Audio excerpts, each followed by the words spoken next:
کے لیے ہی ہمیشہ سوچے، کلین کلیئر انٹلیکٹ پیور، اس کے لیے یہ لفظ آتے ہیں عزیزان من، نہ یہ مرد کے لیے نہ یہ عورت کے لیے، مرد اور عورت دونوں کے لیے، انسان کے لیے یہ لفظ آتے ہیں۔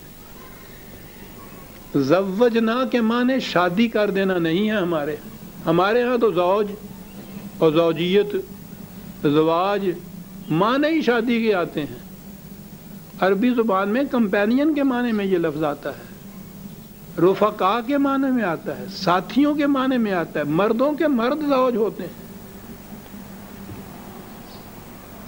ساتھی ان کے۔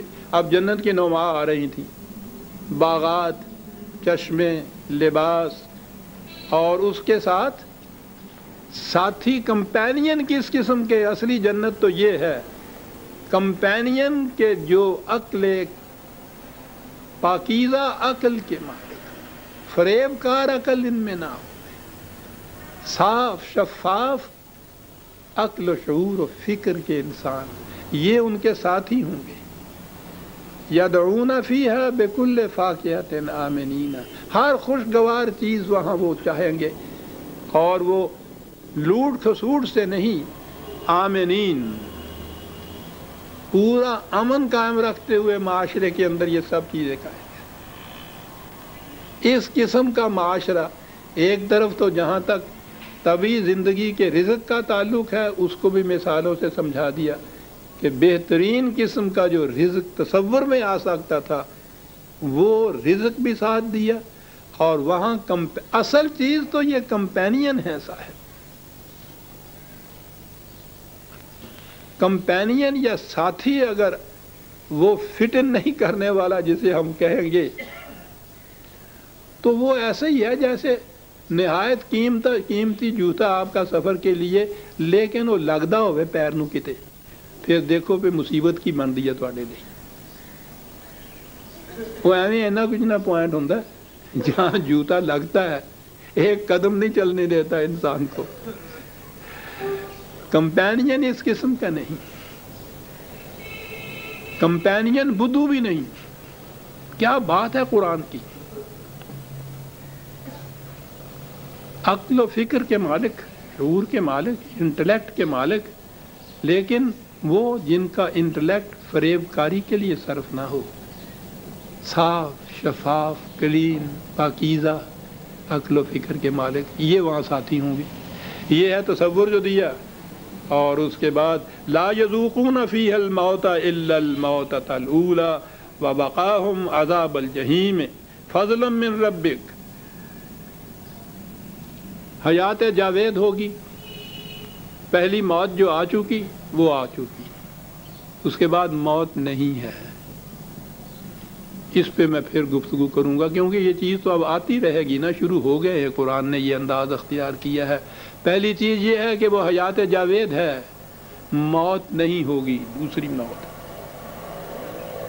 وہ جو روک دینے والا تھا کہ جہیم جہاں کہا گیا ہے، جہاں ارتقائی منزل میں انسان یعنی چیز رک جاتی ہے، آگے نہیں بڑھتی، اس روک سے ان کو بچا لیا جائے گا، وہ آگے بڑھتے چلے جائیں گے۔ قرآن میں یہ ہے کہ وہ اپنی پیشانی کے نور کی روشنی میں آگے بڑھیں گے، بڑھتے۔ جنت جو ہے وہ آخری مقام نہیں ہے، وہ تو راستے میں سستانے کا مقام ہے، صرف بڑھتے چلے جائیں گے آگے۔ فضلا من ربک کا یہ ہے کہ جو تیرے نشو و نما دینے والے کی طرف سے ان کو یہ چیز حاصل ہوئی۔ ذالک هو الفوز العظیم۔ پھر ایک بات آ گئی، دوسری دفعہ عرض کروں گا، قرآن میں نجات کا تعلق نہیں ہے۔ نجات کے معنی ہوتا ہے کسی عذاب میں گرفتار ہونے والے کو اس سے نجات سے چھٹکارا مل جانا، یہ قرآن کا تصور نہیں ہے، اس سے تو کچھ حاصل نہیں ہوتا۔ وہ فوز کہتا ہے، اچیومنٹ، کچھ حاصل ہونے والی بات، اور اچیومنٹ بھی بڑی عظیم۔ آخری آیت آ گئی، فَإِنَّمَا يَسَّرْنَاهُ بِلِسَانِكَ لَعَلَّهُمْ يَتَذَكَّرُونَ۔ ہم نے تمام یہ باتیں تیری زبان میں اے رسول، عربی زبان میں، مثالوں میں، استعاروں میں، تشبیہات میں آسان کر کے بتا دی تاکہ بات سمجھ میں ان کے آ جائے، یہ سمجھ جائیں کہ کیا رہا ہے۔ یہ سب کچھ کہنے کے بعد کہا فَارْتَقِبْ إِنَّهُمْ مُرْتَقِبُونَ۔ اب اس سے زیادہ کی ضرورت نہیں ہے، سب کو سمجھایا جا چکا۔ اب ان سے کہو کہ تم بھی انتظار کرو، میں بھی انتظار کرتا ہوں کہ مال اور انجام اس کا کیا ہوتا ہے۔ اور سورہ الدخان کی آخری آیت یہ ختم ہو گئی عزیزان مان۔ اس کے بعد ہم سورہ الجاثیہ 45 میں لیں گے، ربنا تقبل منا انک انت السمیع العلیم۔